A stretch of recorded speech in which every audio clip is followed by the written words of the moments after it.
చూస్తే గాలిమరల కోసం ఈ జిల్లాలో ఎంత భూమి వెళ్ళిపోయింది. గాలిమరలు రావడం వలన వచ్చేటువంటి విపరిణామాలు ఎట్లా ఉంటాయి. సోలార్ పేరుతోటి సోలార్ మీద జరిగేటువంటి భూమి మీరు చూస్తే సోలార్ కంపెనీల పేరుతోటి మీరు ఎన్పీకుంటా అటువైపు పోతే ఆ మండలాలకు మొత్తం సోలార్ ప్యానల్స్ పెట్టేసి చేస్తున్నారు. కనీసం ఈ కర్ణాటక పావుగడ్డ లాంటి ప్రాంతాలలో ఆ రైతుకి సంవత్సరానికి 30,000 ఇచ్చి మళ్ళీ 30 ఏళ్ళ తర్వాత ఈ భూమి మీకు ఎన్నికిస్తాం, మీ భూమి మీకే ఉంటుంది, ప్రస్తుతానికి సోలార్కి వాడుకుంటామంటే వాళ్ళు ప్రయోగం చేశారు. కానీ మన వైపు వస్తే ఎకరా 70,000, 20,000 లక్షల రూపాయలు పెట్టి మొత్తం భూమి అంతా ప్రైవేట్ పరం అయిపోతా ఉంది. మీరు ఏ రాయలసీమ ప్రాంతంలో వచ్చే రోజుల్లో మన భూమి మన చేతుల్లో ఉండదు. మనమంతా కూడా వాళ్ళ దగ్గర పనిచేసి బెంగళూరులో లేదా సౌదీ అరేబియాలో మీరు చూస్తూ ఉంటారు జరుగుతున్న పరిణామాలు. అక్కడ మనం బతకాల్సినటువంటి పరిస్థితులు మనకు రాబోతూ ఉన్నాయి. ఈ పరిస్థితులలో మనం ఎన్ని రకాల అభివృద్ధులైనా చెందొచ్చు. మనం ఇక్కడ పెద్ద పెద్ద ఫ్యాక్టరీలు కట్టచ్చు, కియాలు కట్టచ్చు, లేకపోతే ఇంకా భవిష్యత్తులో ఇంకా చేయొచ్చు. కానీ వ్యవసాయంతో ముడిపడి ఉన్నటువంటి జీవన విధానాన్ని ఎప్పుడైతే మనం కోల్పోతామో మన దగ్గర ఎంత డబ్బు వచ్చినా అంతకంత ఖర్చు అయిపోతుంది. నువ్వు ఎంత 10,000 లక్ష రూపాయలు సంపాదించినా కానీ లక్ష రూపాయలకి అంత ఖర్చు రెడీగా ఉంటుంది. నీ దగ్గర నీకు బైక్ కావాలి, నీకు కారు కావాలి, నీకు ఆరోగ్యం కావాలి. నువ్వు కోట్లు ఎత్తుకొచ్చి నీ అకౌంట్లో పెడితే కూడా అకౌంట్లో వెళ్ళిపోతాయి. కానీ నీ సేద్య భూమి, నీ సంపద, నీ వ్యవసాయ జీవితం, నీ పశు సంపద నీ దగ్గర ఉంటే అది మనం కాపాడుకోవచ్చు. ఇప్పుడు జరుగుతున్నటువంటి ఈ పరిణామాల నేపథ్యంలో గిట్టుబాటు ధరల కోసం ఆల్రెడీ జరుగుతున్నటువంటి ప్రయత్నానికి వాళ్ళు పోరాడాల్సిందే.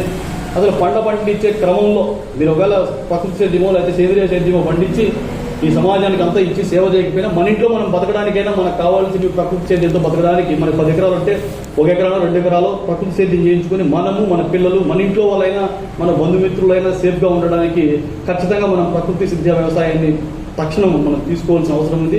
మనకు అవకాశం ఉన్నంత వరకు మన ఇంట్లో మనమే మొదలు పెడితే మన పిల్లలు ఇంకా మొదలు పెడతారు, మనం చూసి పక్కింటి మొదలు పెడతారు. ప్రకృతి వ్యవసాయంతో పండించిన డబ్బు ఉంటేనే మనం కొంటామని చెప్పి ముందుకు వస్తారు. దీంట్లో పండించడంలో ఎంత పెట్టుబడులు వస్తాయి. మామూలు పంట పెట్టి మందులు కొట్టి అమ్మితేనే గిట్టుబాటు కాబట్టి ప్రకృతి వ్యవసాయం ద్వారా కూడా మనం ఎక్కువ సమయం తీసుకొని తక్కువ ఫీల్డ్ తీసుకొని లేకపోతే ఇంకా అనేకమైనటువంటి ఇబ్బందులు ఎదుర్కొని చేస్తే చాలా కష్టం. కాబట్టి ఈ కష్టాలను ఎదుర్కోవాలంటే రైతులు స్వయంగా ప్రయోగాలు చేయడానికి సాధ్యం కాదు. ప్రభుత్వాలు స్పెసిఫిక్గా ఈసారి బడ్జెట్లో కూడా ఈ ప్రకృతి వ్యవసాయం వీటికి సంబంధించి ఆ బడ్జెట్ కూడా ఎంతో మొన్న వ్యవసాయ శాఖలో కేటాయించారు. 2,000 కోట్లు మేము ఈ వ్యవసాయానికి ఇస్తున్నామని చెప్పి వాళ్ళు కేటాయించారు. ఆ ప్రభుత్వం కూడా మేము టీచర్లు ఉద్యోగాలు చేస్తారు, పింఛన్లు ఇస్తారు, ఇంకొకరు ఉద్యోగం చేస్తారు, పింఛన్లు ఇస్తారు. రైతులు కూడా వ్యవసాయం అనేది ఒక అగ్రికల్చర్, వీళ్ళు కూడా ఉద్యోగస్తులే. వీళ్ళకి కూడా ఎందుకు పెన్షన్ ఎవరు, రైతు పెన్షన్ అని చెప్పి ఎందుకు ప్రభుత్వం ప్రతిపాదించదు? ఇప్పుడు ఇస్తున్నటువంటి పంటల బీమా ఏదైనా కాలేజ్ పెడితేనో, కంపెనీ పెడితేనో, లేకపోతే ఒక బిల్డింగ్ కడితేనో ప్రతిదానికి ఇన్సూరెన్స్లు చేస్తాం. మనం పెట్టే పంటకు ఎకరాకి 30,000, 20,000 పెట్టుబడి పెడితే ఆ పంటకు ఇన్సూరెన్స్ మనకు 5,000, 6,000 ప్రభుత్వం ఇస్తాం. అంటే ఇన్సూరెన్స్ కూడా ఎందుకు మనం క్లెయిమ్ చేసుకోలేకపోతున్నాం? కాబట్టి భవిష్యత్తులో మీరు ఆ 2 పనులు చేస్తూనే మన నాగరాజు సార్ మిగతా మిత్రులంతా చేస్తున్నటువంటి ప్రకృతి వ్యవసాయ ఉద్యమం, ఆల్రెడీ పండుతున్న పంటలకు గిట్టుబాటు ఉద్యమం, ఈ రెండింటికి తోడుగా నీళ్ల కోసం పోరాడేటువంటి ఉద్యమం.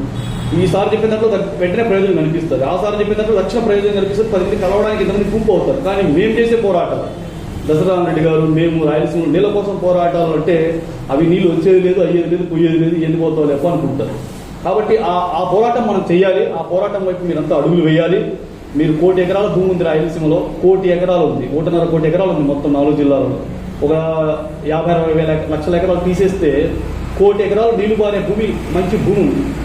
ఇప్పుడు ఇస్తున్న నీళ్ళలో మనకి కేవలం 10 లక్షల ఎకరాలు మాత్రం నీళ్లు పడతా ఉన్నాయి. కేవలం 10 లక్షల ఎకరాలు 100 టీఎంసీలు ఇస్తున్నారు. తుంగభద్రలో నుంచి, కృష్ణాలో నుంచి అన్ని కలిపి కొడితే కూడా హెచ్ఎల్సీ కింద 32, ఎల్ఎల్సీ కింద 32, కేసీ కెనాల్ కింద ఒక 30, ఎస్ఆర్బీసీ కింద ఒక 30, అన్ని కలిపితే 122 టీఎంసీలు, అంటే దాదాపు 12 లక్షల ఎకరాలకు అయ్యే నీళ్లు మాత్రమే ఇస్తున్నారు.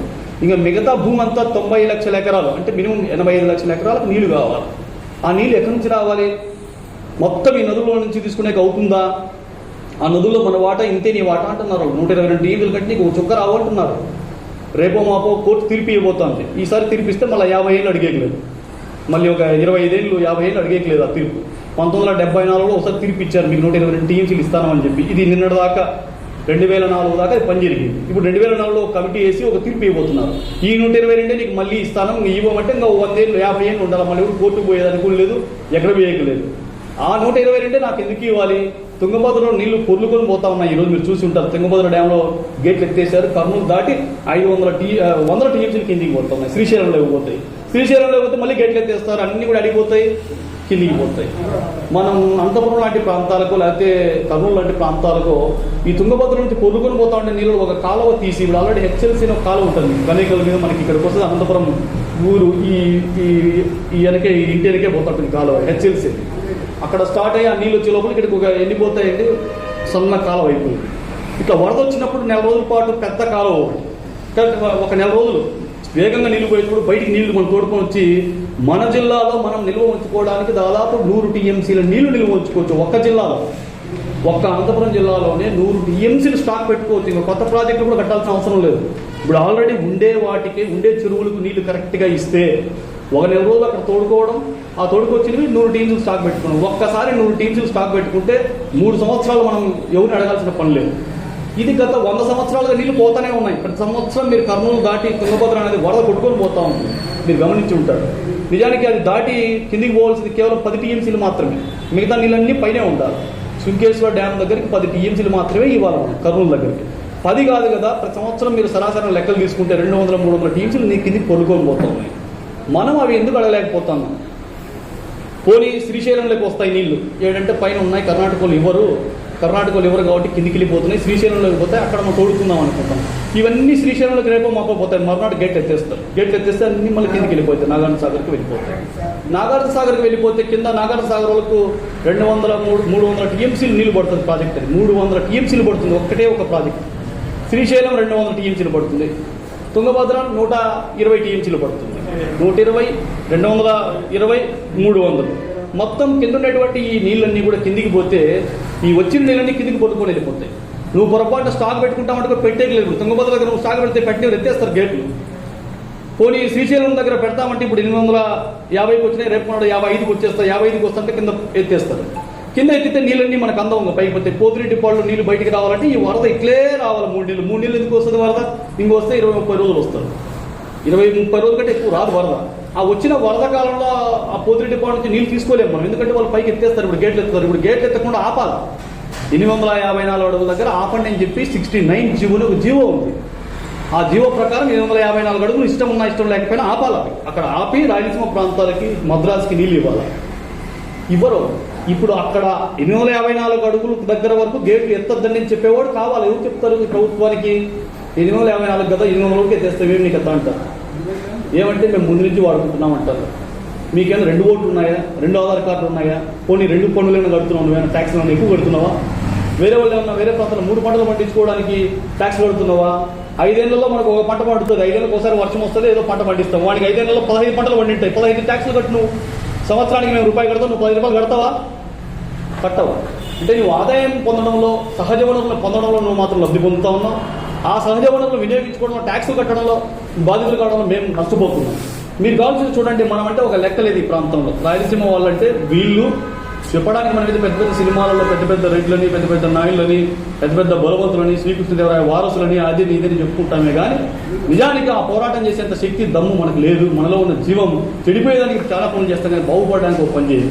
మీరు వర్షాలు రాకపోతే ఏం చేస్తామండి? ఈ నెలలో ఇంకొక 10-12 రోజులు వాన రాకపోతే మనం 20-30 రకాల పనులు చేస్తాము. ఇదివరకు చర్చించారు, ఇదివరకు మనం చాలాసార్లు మాట్లాడారు. ఇక్కడ కూడా మేఘాలతో వర్షం రప్పించడానికి సిల్వర్ అయోడైడ్ అని చెప్పి ఒక వాయువును మండించి విమానాలతో దిగితే ఆ వాయువు మేఘాల్లో కలిసి చల్లగా దాని నీటి అణువులను కనిపించి వర్షం కురుస్తుంది.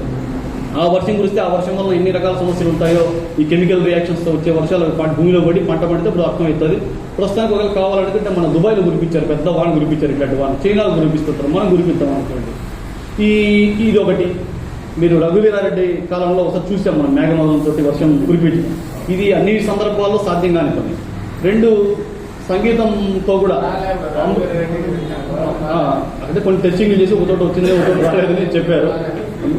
అంటే అక్కడ రాకపోయినా వచ్చే చోట వస్తుంది, చేస్తే ఇక్కడ కూడా వస్తుంది. దాని విపరిణామాలు, దాని వల్ల వచ్చే ఇబ్బందులు, అది దానికి పెట్టే డబ్బులు, దానికి పెట్టి ఇవన్నీ చూసుకోవాల్సిన అవసరం ఉంది. ఏదో తప్పదనుకుంటే ఒలింపిక్స్ క్రీడలు జరుగుతూ ఉంటాయి, అక్కడ వర్షం ఆపడానికి ప్రయోగాలు చేస్తారు, వర్షం రావడానికి ప్రయోగాలు చేస్తూ ఉంటారు. ఇక రెండోది మేఘవర్షిని, మనకి అమృత వర్షిని ఒక రాగం ఉంది, ఆ రాగం పాడితే వాన వస్తుందని చెప్పి అంటుంటారు. ఆ రాగం పాడి వర్షం కురిపిస్తారు సంగీతం అని అంటూ ఉంటారు. ఇంకొకటి మీరు ఈ విరాటపురం చదివిస్తుంటారు మన ఊళ్ళో, కుంటకట్టల మీద అక్కడ విరాటపురమే చదివిస్తారు. అక్కడ విరాటపురం చదివిస్తే వాన వస్తుంది, కట్టల మీద కూర్చొని చదువుతూ ఉంటాం మనం.